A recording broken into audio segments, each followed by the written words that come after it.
Estamos chegando com mais um episódio do nosso canal do YouTube, Tarciso Manso Convida. Hoje contando com a participação dela, que é empresária, mas também é pedagoga e bacharel em Direito. Aqui nós vamos ter detalhes. Trata-se da amiga Cristiane Parreira. Uma alegria muito grande recebê-la dentro do nosso canal do YouTube, Cristiane. Muito obrigada, Tarciso, pelo convite. E é muito legal esse bate-papo, assim, essa informação que você tem nos passado, né, de casos que a gente nem sabe que tem, né, de pessoas que a gente precisa saber e, de repente, chega para a gente através do seu canal. Parabéns pelo seu trabalho. Na verdade, a família Parreira tem tudo a ver, né, com o nosso querido e saudoso José Luiz Parreira, o nosso querido Dadá. E a dona Neide, que é a mãe da Cristiane, uma família bonita, são 5 irmãos. Eu gostaria que você desse o nome dessa equipe, é uma equipe de futsal, são 5 componentes. Só eu, né, a Fernanda, o Júnior, o André e a Natália. 5 irmãos. Esse é o time. Esse é o time. Tá. Agora, eu gostaria, e a gente tem uma curiosidade muito grande, porque quem acompanhou o Dadá na sua trajetória de empresário, talvez conheça a fase exitosa dele, quando a coisa cresceu. Nós vamos ver aqui segmentos de atuação, 50 cidades, a presença do Grupo Parreira, na figura do teu pai. Conte como é que foi a trajetória profissional do nosso querido e saudoso Dadá. Sim. Vamos voltar um pouquinho ao tempo, né? Com certeza. Quando ele chegou em Orlândia, ainda pequeno... Ele não é nascido em Orlândia? Não, nascido em Ipuã. Ipuã. E minha mãe em Guará.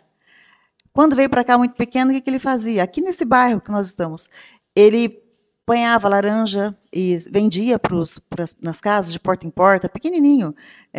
Apanhava jabuticaba, engraçado, ele apanhava jabuticaba na lata de óleo redonda e vendia na quadrada. E a gente não entendia essa lógica. Qual era o segredo? Aí um dia ele nos contou, você compra a jabuticaba na redonda porque cabe mais, e vende na quadrada porque cabe menos. Menos volume. Menos volume. Mas, enfim. E aí ele sempre teve esse lance de vender, de comprar, essa coisa de mercado, de merchandising, essas coisas que a gente sabe. E aí ele foi passando por várias etapas, e logo quando casado já, ou antes de casar um pouquinho, ele começou a mexer com vender venenos, né?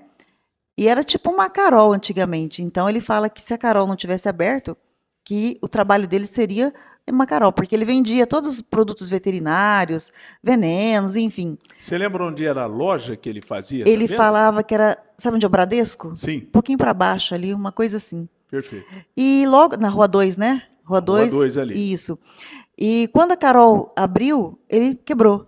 Foi a primeira quebra dele, né? Natural, porque a Carol, com o poder de compra, vendia com preço mais barato, né? E aí ele conta que ele e minha mãe abriram um buraco no chão e enterraram tudo, porque tinha prazo de validade, era vacinas, era venenos, era produtos que eles tinham que estar vendendo e tal. Enfim, tinha prazo de validade, não tinham o que fazer, abriram um buraco e enterraram isso.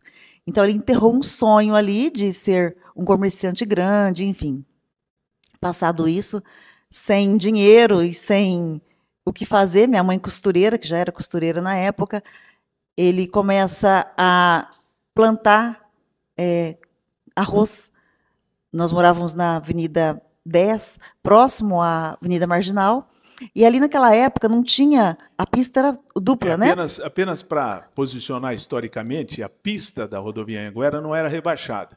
Ela era mais elevada, não tinha duas duplas, era pista simples. Pista simples. Então, natural, as pessoas que residiam ali na Marginal podiam transitar de um lado para o outro, né? É conhecido lá pelos anos 60, aquele trevo perigoso, que era chamado Trevo da Morte, na descida ali perto do posto Scarelli, que hoje tem um viaduto, aquilo tudo era nivelado. E eu me lembro quando era criança, inclusive porque o cemitério já existia, você tinha que cruzar justamente de maneira perigosa, né? Muito. Então vocês moravam na parte mais alta, perto da caixa d'água. Perto da caixa d'água ali, isso, por ali.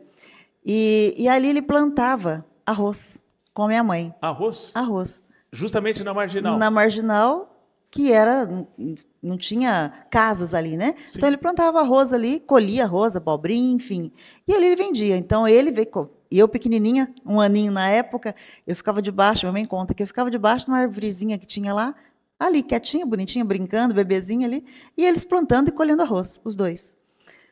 E aí um belo dia, ele contava, né, que passava os ônibus e ele era apaixonado naquele universo de ônibus. E minha mãe, e ele contava que parava, ele ficava olhando e falava, um dia eu vou ter um. Um dia eu vou ter um. Um dia eu vou ter um. E a história foi, um belo dia, aconteceu um acidente, e essa pessoa que estava no acidente era o Hilário da Costa, que é um dos diretores da Aviação Cometa, na época.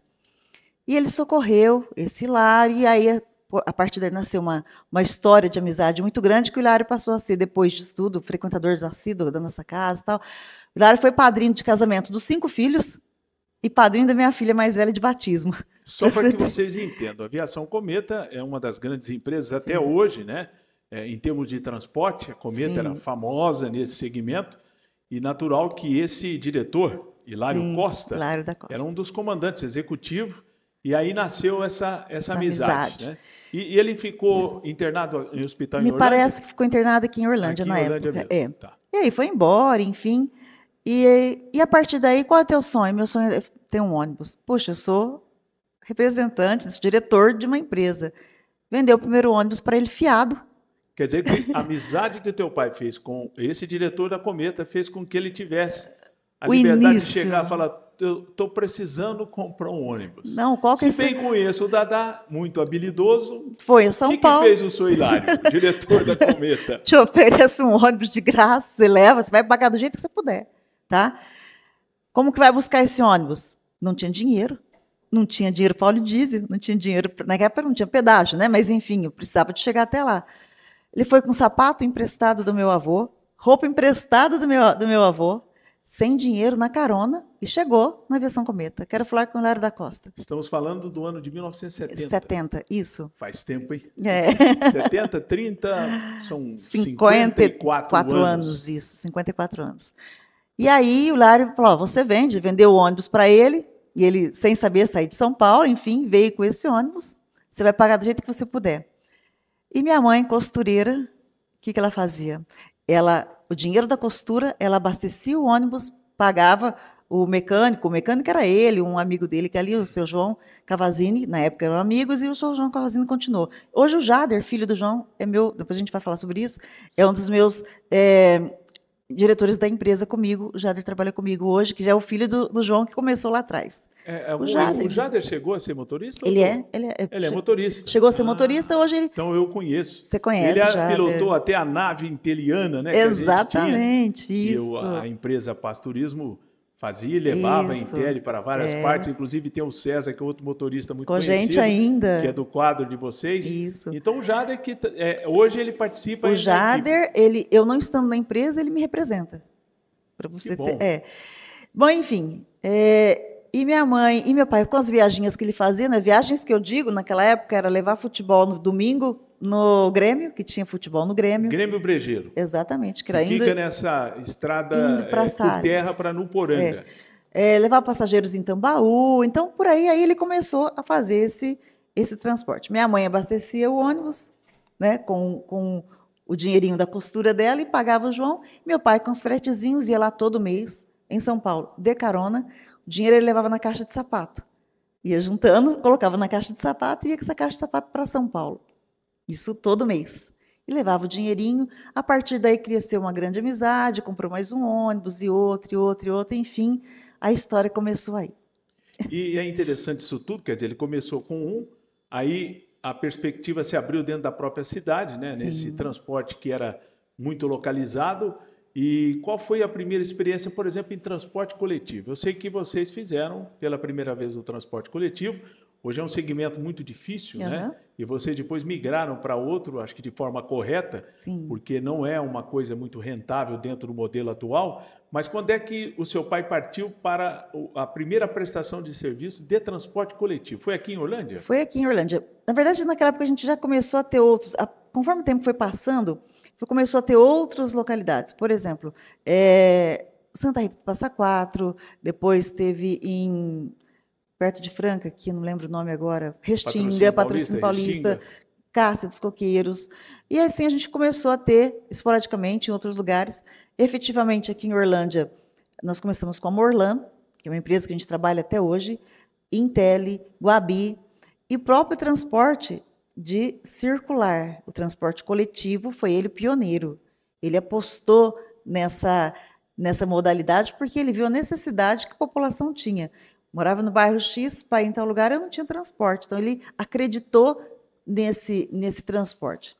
E, efetivamente, o transporte dentro do município ele foi o pioneiro em todos, né? Mas no segmento de transporte coletivo ele começou e a gente fez isso até 2008, se eu não me engano, mas chegou uma hora que eu falei, gente, para nós já não dava mais, não tinha mais, a gente não conseguia mais chegar nesse... Até porque quando, né, Cristiane, quando a gente fala de transporte coletivo em cidade de porte pequeno, ele não é rentável, né? Não há volume de passageiros, você tem aquela questão do passe do idoso, isso acaba limitando o faturamento e ainda não se tinha, não era permitido o aporte financeiro da prefeitura para complementar o pagamento. Ou seja, a empresa tinha que se virar nos 30. Se vira nos 30 porque... Que não tem de onde vir apoio. Hoje o sistema já é diferente. Em Ribeirão Preto é assim, em São Paulo, até Orlândia, que hoje é gratuito, mas houve um tempo em que a prefeitura aportava, ajudava a pagar mais recentemente esse tipo de transporte. Me parece que hoje a prefeitura paga total. Total, é gratuito, o transporte coletivo. Mas mesmo assim, para nós, no nosso segmento, não cabia mais o transporte urbano para o tipo de trabalho que nós fazemos. Por isso mesmo que eu estou concordando na opção. Vocês, lidando com cidade de porte médio e pequeno, naquela época, o mais correto era buscar outras alternativas para o crescimento. Até porque eu percebo, você mencionou Morlan, Intelli, o fato de nós termos empresas de bom porte em Orlândia, com certeza ajudou nesse processo de sair de transporte coletivo para ter uma frota para fazer o transporte de uma forma geral. E tem as usinas também, né? Havia me esquecido do nós setor temos várias usinas, nós temos SEBRAE, nós temos secretarias de Estado, nós temos secretarias de polícia. Então, são vários segmentos do governo, né, do transporte estadual, que para nós ficou melhor, mais rentável. Você, teoricamente, comprar veículos maiores, mais novos, né? Por exemplo, chegaram 11 veículos zero esse ano, agora faz um mês, meio mais ou menos. Então, tem 11 veículos zero levando estudante, né? Tudo com ar-condicionado, G, não sei o quê, um modelo mais dinâmico, né?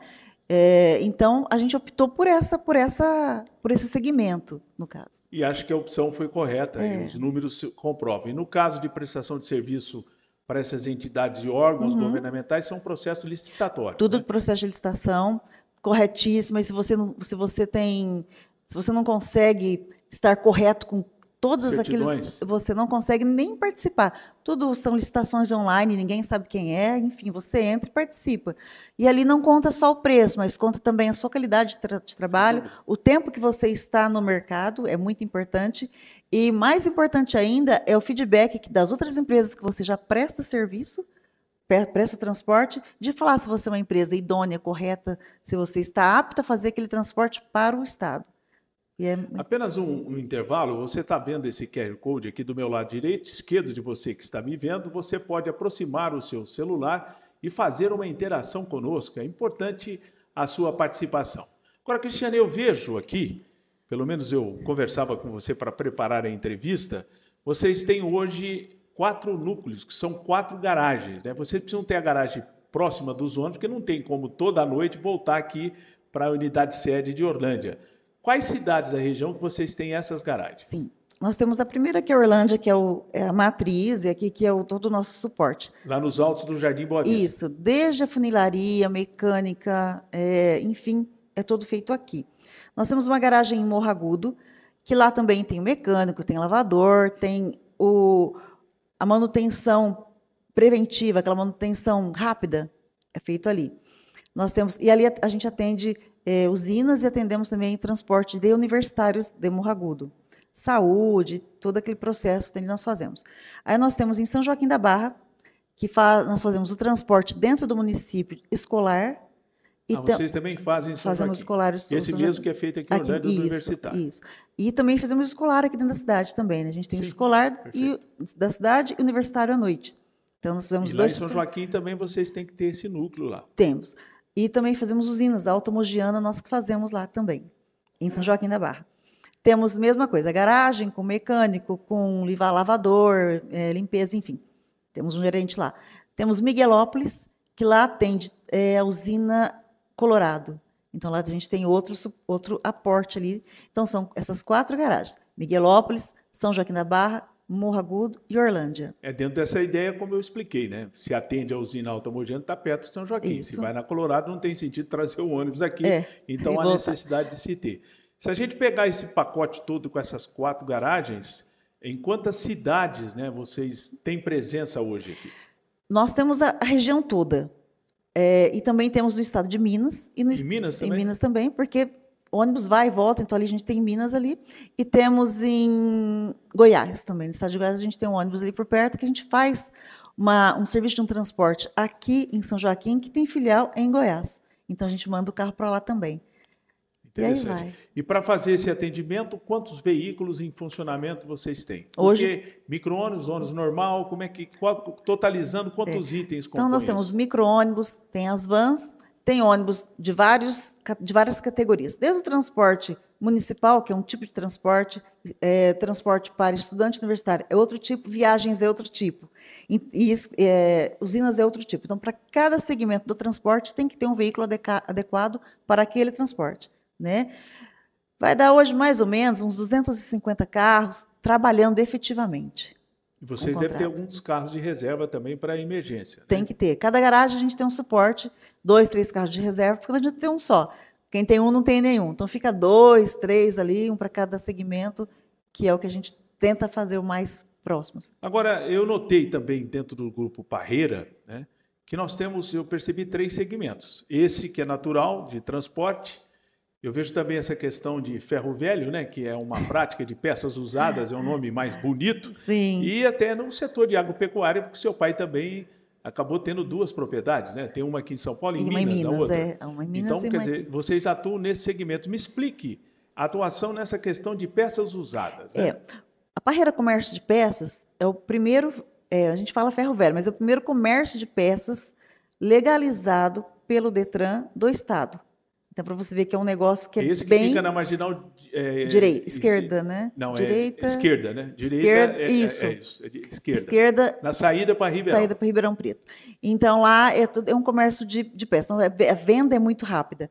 Compra lotes de ônibus, devolve, dá baixa no sistema do Detran, devolve-se a plaquetinha do chassi e a documentação para a delegacia de polícia e o ônibus entra como mercadoria, né, para ser vendido. Para evitar qualquer tipo, né, de prática criminosa. Sim, o fato de você ter esse controle é garantia que ninguém vai usar isso. E ali é engraçado, é legal, porque vem todo um controle mesmo, aquele controle que vem de cartório, sabe aquelas fitinhas? Então, tudo catalogado, tudo certinho, com nota, é um negócio bem legal de trabalhar.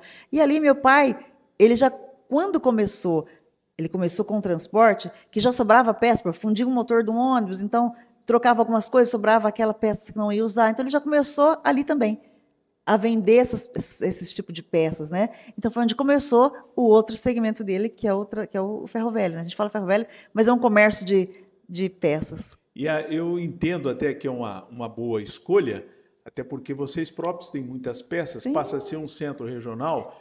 Não que eu imagino que a margem de lucro seja maior, mas essa necessidade de uma peça usada no sentido para adaptar um outro veículo de mais tempo de rodagem, isso cria uma possibilidade maior de mercado, né, Cristiane? É engraçado que eu vou te contar uma coisa. A gente atende todos os segmentos ali. Vem compradores de outros países.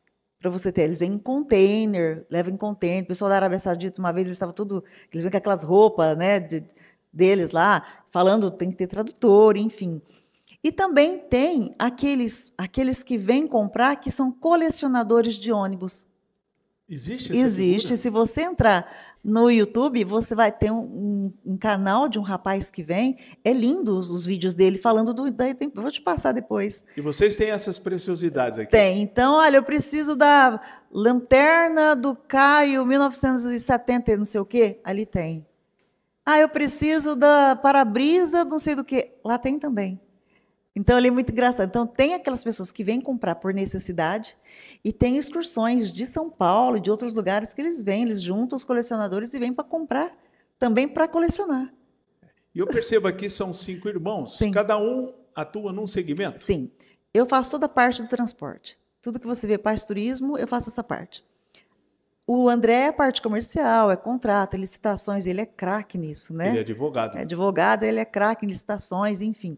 O Júnior é a parte de comprar e vender e passar aquela história de saber Na o que parte tem de peças. de peças. Perfeito. E a Fernanda e a Natália são financeiro de tudo. Então, ela é a parte mais... Essa que põe o breque em vocês.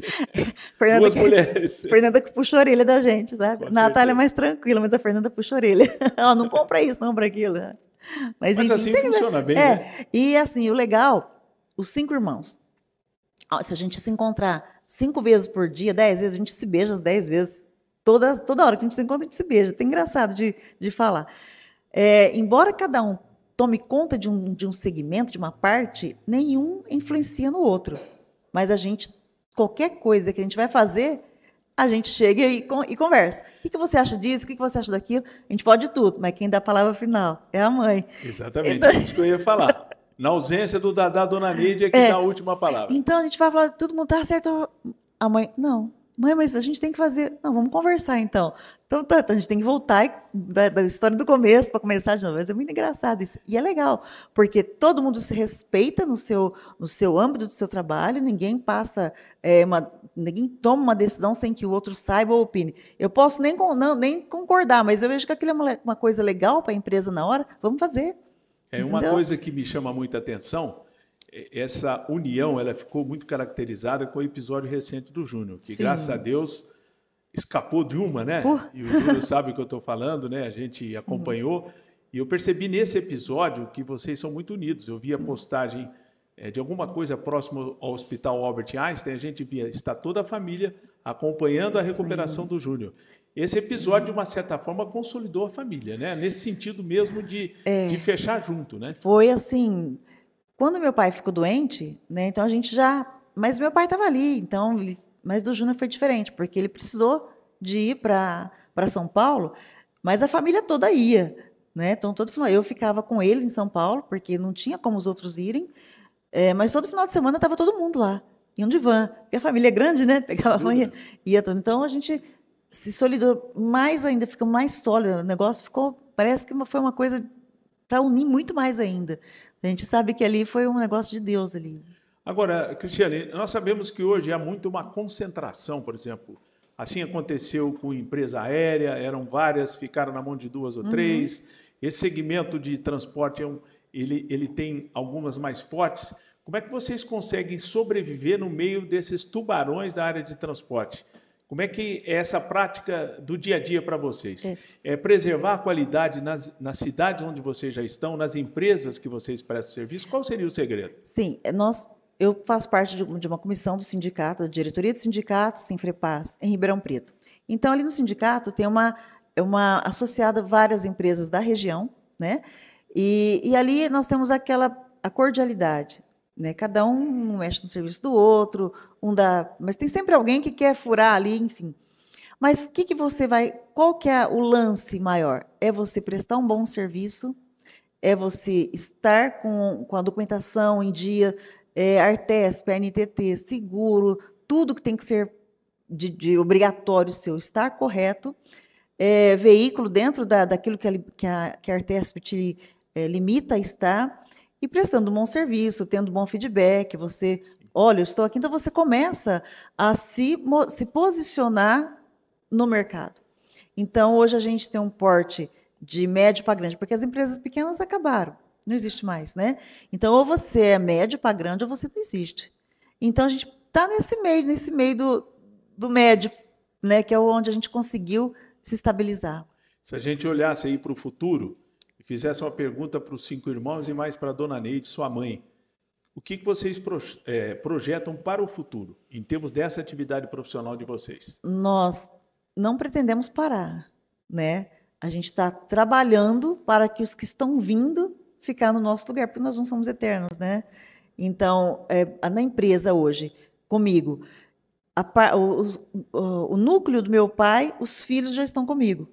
Os filhos de quem trabalhava com meu pai, então já estão comigo. Então, a gente está preparando os sobrinhos e quem está chegando para isso, para assumir a empresa e tentar o máximo, né? Preservar ao máximo a ideia e o sonho daquele que foi o genitor, que foi o presidente, né? Que foi o que iniciou tudo isso aí, maior respeito por ele, que é meu pai. Porque, afinal de contas, ele faleceu há pouco tempo. Quanto tempo faz? 4 anos. 4 anos, é absolutamente recente, 75 anos. Isso é normal, né? Sai uma geração, entra a outra e a geração que com certeza vai tocar os negócios no futuro. Agora, eu não poderia deixar de falar também de política, porque o seu pai foi político. Conte para mim, esse trio aqui, Dadá, André e Cristiane, foram vereadores aqui em Orlândia. Sim. Como é que foi essa escolha? O seu pai abriu a fila e depois vocês vieram atrás. Me explique direitinho como é que foi isso. O meu pai sempre teve um feeling, né, para conversa, para isso e tal. E a política ele foi convidado, então ele foi vereador duas vezes, né, 2 mandatos. Eu fui na sequência o dele e o André 2 vezes depois. Eu dei a minha contribuição, meu pai também deu a dele e o André também deu a dele. Acho política uma coisa que, para mim, eu não faria novamente, mas eu acho que tem que ter alguém sempre ali que queira o melhor para o próximo, para o município, né? Diferente de algumas pessoas que querem a política apenas para se estar né? Então, eu sou político. Não, você tem que ser político para fazer alguma coisa, e o almoço estou mostrando, né? Não é daqui 4 anos eu vou voltar. Estou político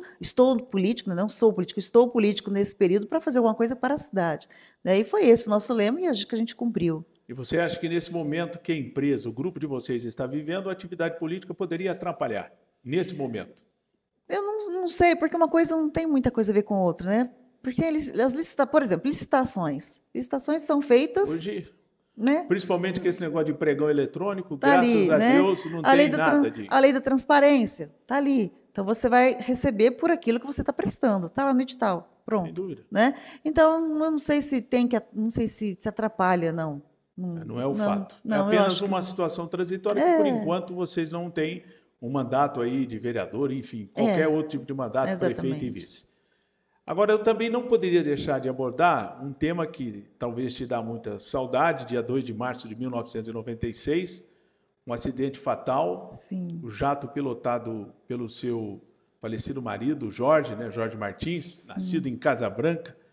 Ele era o piloto de uma empresa aérea, um táxi aéreo de Ribeirão Preto, e nesse acidente foi numa madrugada de domingo, não foi? Sábado para domingo. Eu me recordo que, coincidentemente, no domingo eu promovi uma prova de motocross aqui em Orlândia. Foi uma das coisas mais que a gente ficou meio sem jeito, né? Porque não havia clima.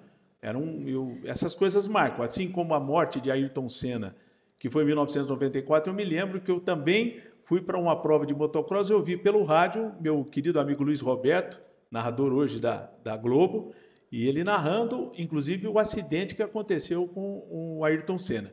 Então, nessa data, aconteceu esse acidente. Eu gostaria que você contasse como você recebeu isso. Foi um choque. Você tem 2 filhas, a Beatriz, Ana Luísa. Ana Elisa. Ana Elisa. E era uma situação de uma família de boa convivência, né, Cristiane? Vou te falar, até aí teve a história do meu pai. Para receber a notícia, meu pai disse assim para mim. Porque no sábado, dia 2... meu pai foi receber um título de cidadão restinguense. Lá de Restinga, do lado de Franca. Exatamente. E vamos comigo? Não, pai, não vou, porque o Jorge vai chegar hoje, dia 2. Vai chegar, ele está vindo, ele ia passar, deixar o... Porque assim, ele terminaria, né, o serviço dele no sábado de manhã, 7 horas da manhã, e ali ele estava vindo embora, porque na segunda-feira ele embarcaria para os Estados Unidos, para Tulsa, em Oklahoma, fazer chama Grande School da Varig. E aí eu não fui esperando ele não veio. E eu não perdi contato com ele, não conseguia falar, não tinha celular naquela época. E esse avião ficava no hangar aqui em Ribeirão? Ficava no hangar em Ribeirão, mas ele estava baseado em São Paulo por conta das... E aconteceu o acidente, aí eles avisaram o André, alguém conseguiu falar com o André, enfim. Cedo, 6 horas da manhã, meu pai me liga. Olha só. Você estava na sua casa? Eu estava na minha casa com as meninas e meu pai na casa dele, com a minha mãe, enfim. E eles me chamam de Kit. Kit, tudo bem? Falei, meu pai ligando uma hora dessa. Oi, pai, tudo bem? Dá para você vir aqui em casa agora? Falei, pai, mas são 6 horas da manhã. Não, sabe o que aconteceu? Você tinha uma viagem marcada aqui e você não agendou essa viagem. O pessoal está tudo na porta de casa aqui. Falei, pai, você está louco? Não tem viagem para hoje. Tem sim uns jogadores que iam jogar em Pitangueiras. Falou desse jeito. Cidade marcou. Falei, não, pai, não tem viagem para hoje. Só que ele foi irritando tanto, tem, eu não tenho, não tenho. Você vem aqui agora, não deixa nem as meninas ligarem a televisão, porque elas eram pequenininhas, elas levantavam, já ia na televisão, apertava o botãozinho. E seria a pior notícia de todas, né?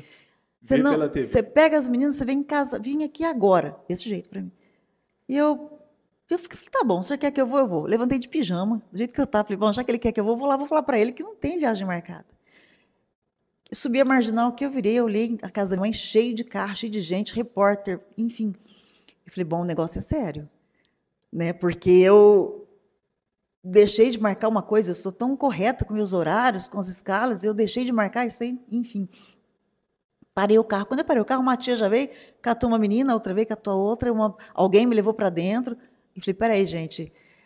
E quando eu entrei na sala, teve ligada. Aí eu vi a asa. As imagens. E veio lá da Lima Serra Delta. Aí eu falei, aí meu pai, cadê o Jorge? Não, eu falei, pai, eu não sei, cadê? Ele não te falou? Eu falei, não falou. Aí ele falou, olha, não, é porque o avião sumiu do radar, mas não acharam ainda. Naquele momento eu já sabia que não tinha mais. O acidente foi na madrugada? Na madrugada, de 11 horas da noite. 11 horas da noite. 11h17, se não me engano. Eles estavam voltando no show de Brasília. De Aí eu volto um pouquinho lá.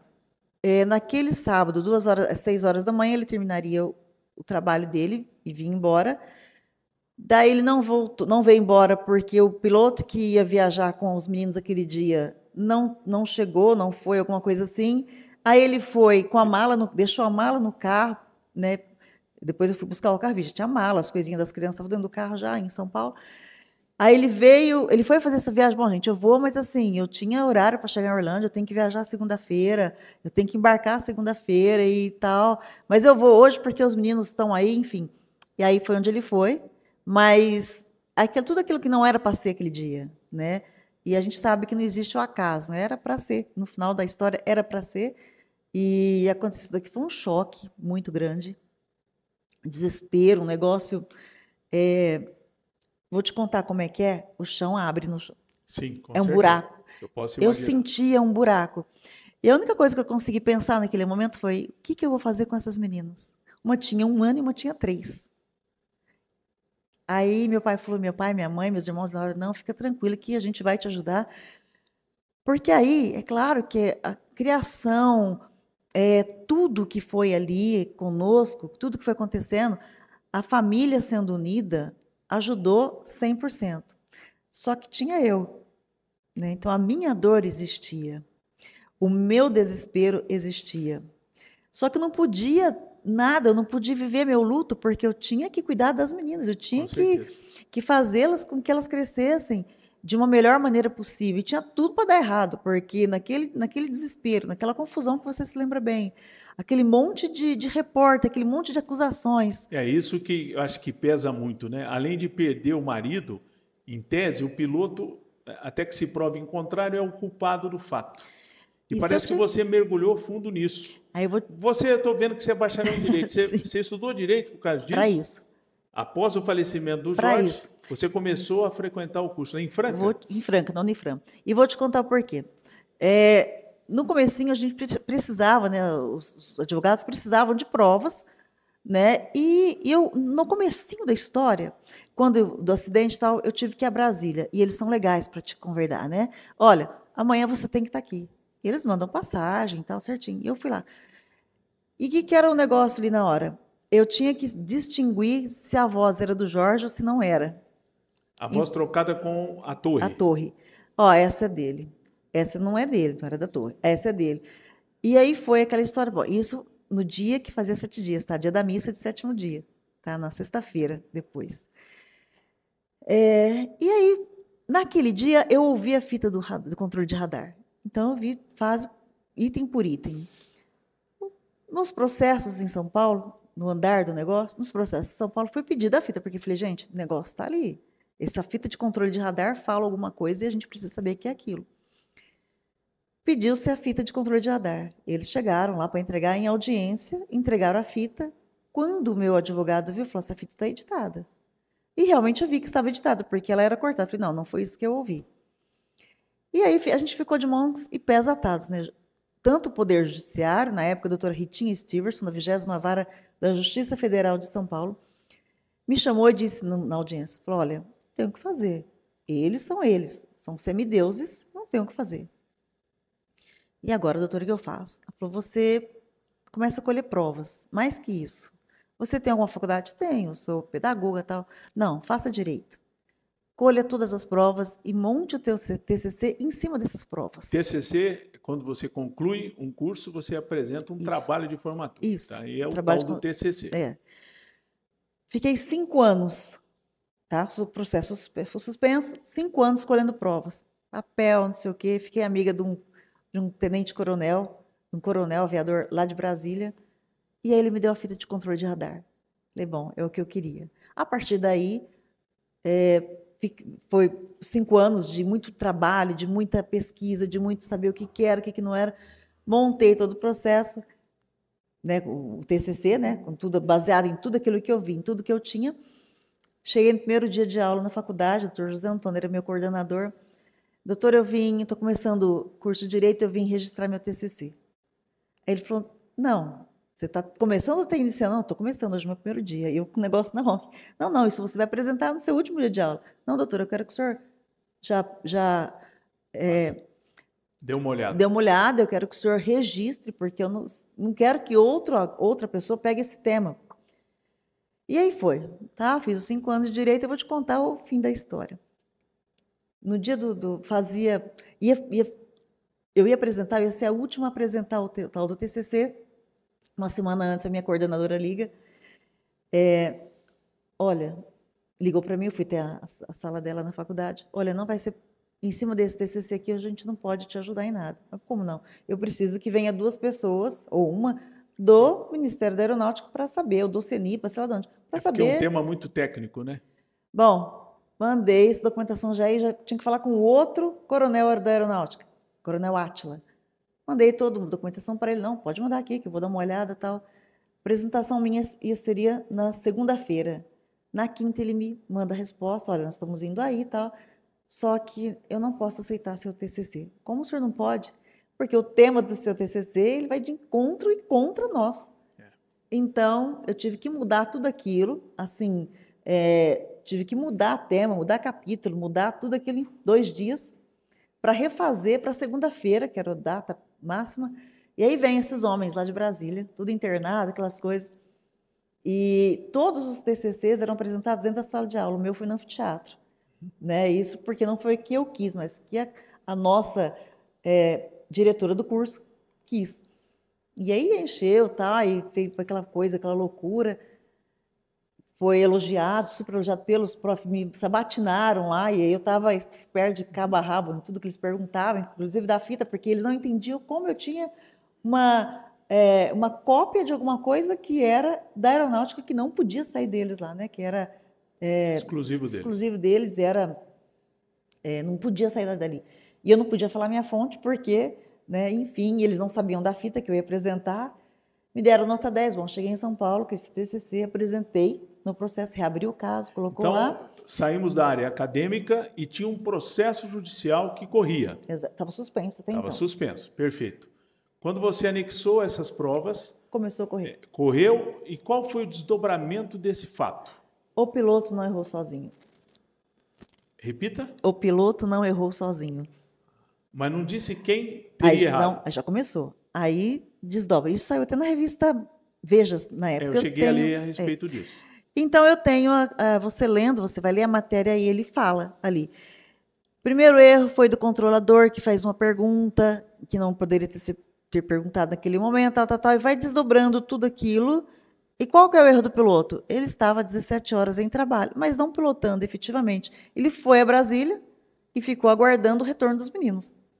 Entendeu? Então, o erro dele foi as horas a mais e que ele assumiu esse risco de estar trabalhando. O cansaço pode ter atrapalhado em algum momento? Eles falam isso. Eles falam. Mas... O seu feeling pessoal diz o quê? Não. Ele era muito profissional, sabia o que estava fazendo, aonde estava fazendo e como estava fazendo. Então, ali, tinha que acontecer aquilo naquele momento. Fatalidade. Agora, qual foi a reação da família dos meninos do Mamonas Assassina? Como é que terminou isso? Acabaram com a minha vida, né? Processos e mais processos. Aí, resumindo tudo, há pouco tempo eles me pediram para estar conversando comigo, porque eles queriam pedir desculpas para mim, para as meninas. Foi até uma matéria em 2018, isso, uma matéria que foi feita na TV Record, se eu não me engano. Sim. E aí eles promoveram esse encontro conosco. E eu já fui porque isso já era um problema, já estava resolvido para mim. Dentro do meu coração, Cicatrizou. eu já tinha resolvido. O que eu queria ouvir e ler e ver e passar para minhas filhas era que o meu marido, o pai delas, não tinha errado, não tinha sido culpado por aquilo que tinha acontecido, né? Porque ele era um homem, você o conheceu, Sim.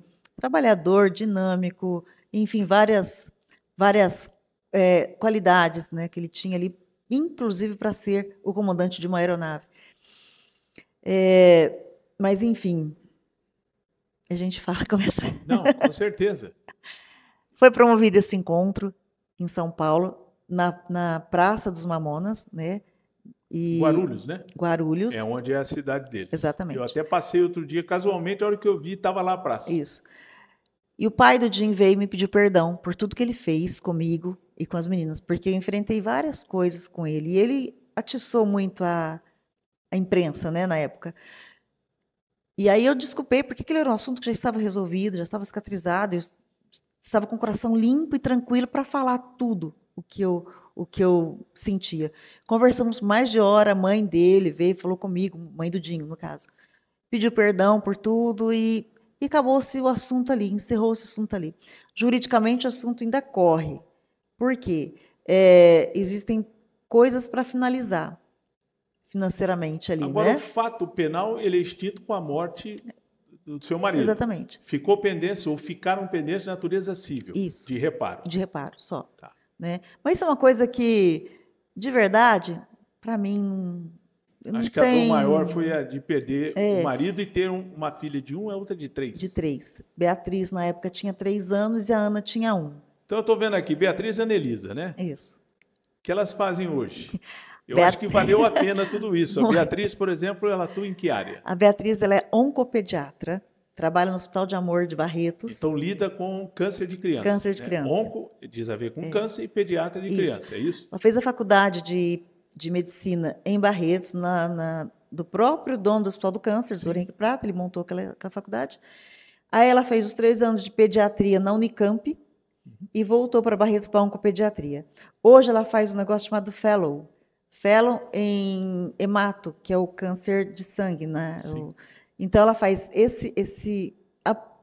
um aprofundamento na matéria de câncer na hemato dentro da oncologia.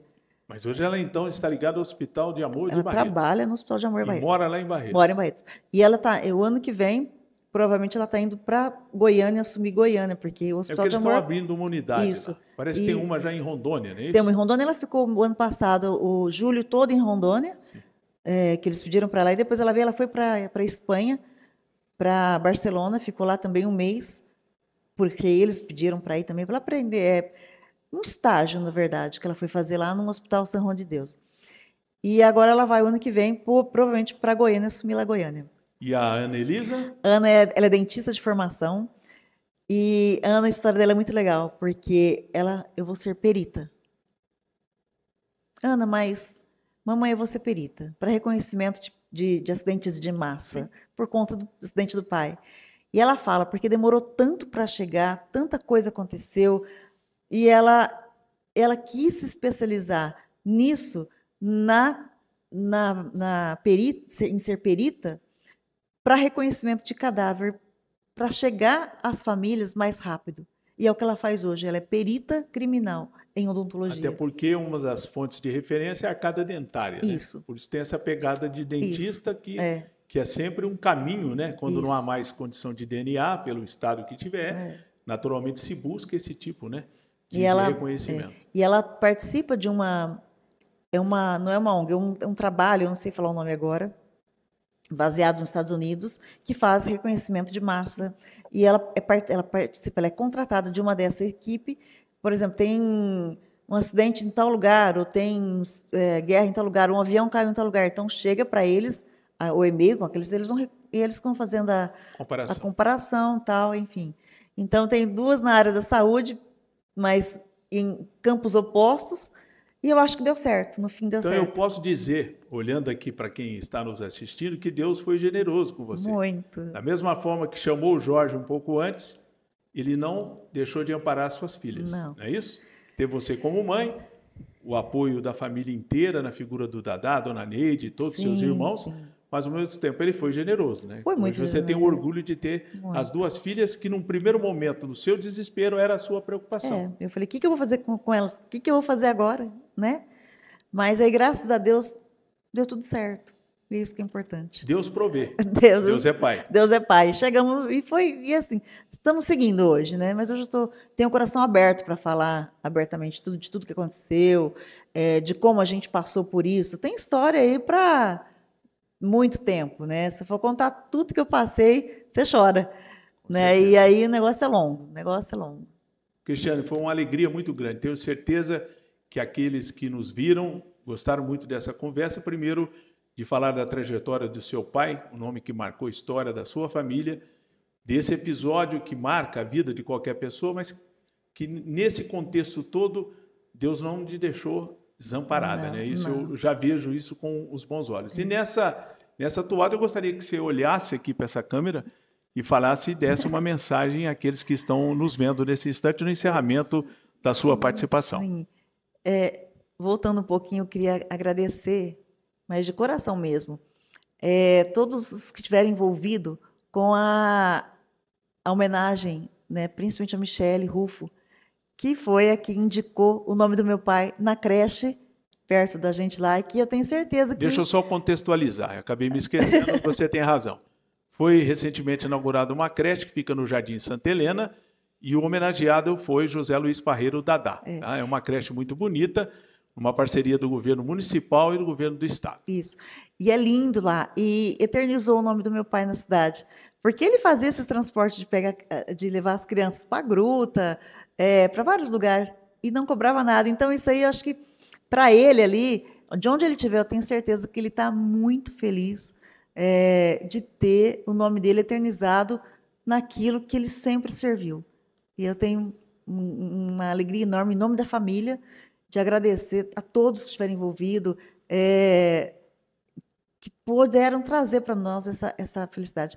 Agradeço você pelo convite e te parabenizo novamente, porque é um canal muito legal e que mais importante é que as pessoas tenham a oportunidade de estar conhecendo um pouco da história daqueles que fizeram a história, né? Do canal. Né? Quando traz você está falando da família Parreira. Isso. E ninguém, ou poucas pessoas, sabiam da história do seu pai, dos perrengues do passado, das dificuldades para chegar a esse momento. Então é o compromisso, sim, do canal. Então, esse canal está de parabéns através de você e através de toda a sua equipe, né?